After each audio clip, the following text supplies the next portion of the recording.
নি হাও শিয়ে শিয়ে শিয়ে। যারা চীন থেকে ভিডিও দেখছেন বুঝতে পারছেন আমি কি বলছি। নি হাও মানে হ্যালো, আর শিশি মানে হচ্ছে কি শিয়ে শিয়ে মানে থ্যাংক ইউ। চীনকে বিশেষ ধন্যবাদ। বিপদে বন্ধুর পরিচয়। তবে আমি পুতিন কাকুর কাছ থেকে আরেকটু এক্সপেকটেশন চাইছিলাম। আমি জানি না যে এক্সপেকটেশনটা আসলে আমার পূরণ করতে পারবে কিনা পুতিন, বা বাংলাদেশে পুতিন কাকুর যে অডিয়েন্স, মানে আমার কাছে মনে হয় আর কি যে এটা একটা বড় অডিয়েন্স তৈরি করে আমি নিজেই পুতিনের প্রতি একটা ভালোবাসা তৈরি করা, বা রাশিয়ার প্রতি তো পূর্বের ভালোবাসা আছেই 71 থেকে শুরু করে।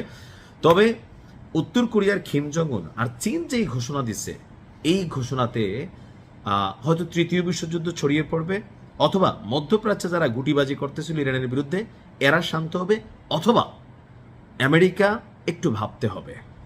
যেই পরিকল্পনা করছে যে স্থলসেনা পাঠাবে, সমান করে ফেলবে, বটাই ফেলবে, তো চীন বলতেছে তো আমরা কি করব। আসুন দেখি চীনের ঘোষণা কেন এই মুহূর্তে সামনে আসছে।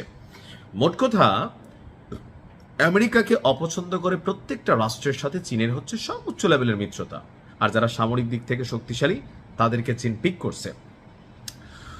বলা হচ্ছে যে এই অভিযান যেটা আমেরিকা এবং ইসরায়েল চালাচ্ছে, এটা ইরানের সার্বভৌমত্ব এবং নিরাপত্তাকে বিঘ্নিত করেছে। তো এখন যে বিঘ্নিত হচ্ছে, চীন কি করবে? চীনের বক্তব্য হচ্ছে ইরানের সার্বভৌমত্ব এবং নিরাপত্তা রক্ষায় তেহরানের পাশে নিজেদের অবস্থান প্রকাশ করেছে যে আমরা সাথে আছি। পাশাপাশি এই ধরনের অভিযানকে জঙ্গলের কালা আইন এই হিসাবেও তুলনা করা হয়েছে চীনের পক্ষ থেকে।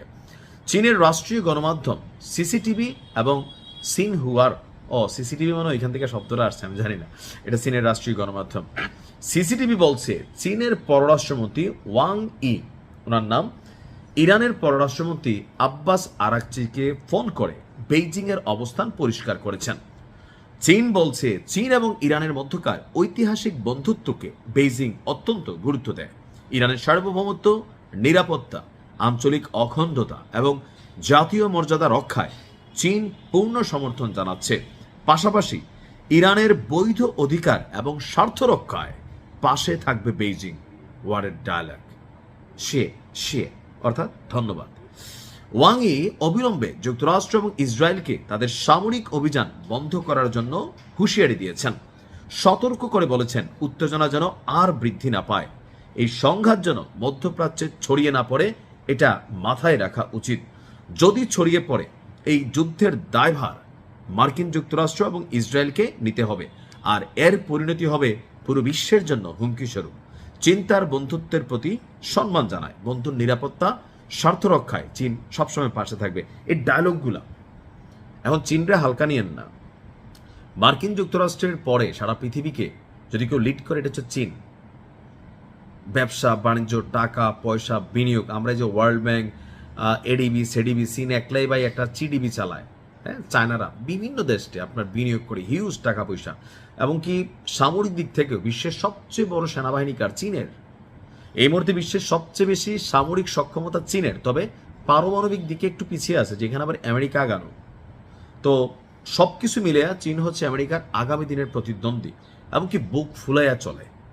তো সেই জায়গা থেকে চীনের এই মুহূর্তে এমন অবস্থানকে আমি ধন্যবাদ জানাই, যে এই কথাগুলা, যে কাজগুলা দরকার ছিল আমাদের আরব রাষ্ট্র ওআইসি এদের করা, এই কাজগুলা করে দিচ্ছে চীন। আল্লাহ ইরানকে হেফাজত করুক। আসসালামু আলাইকুম।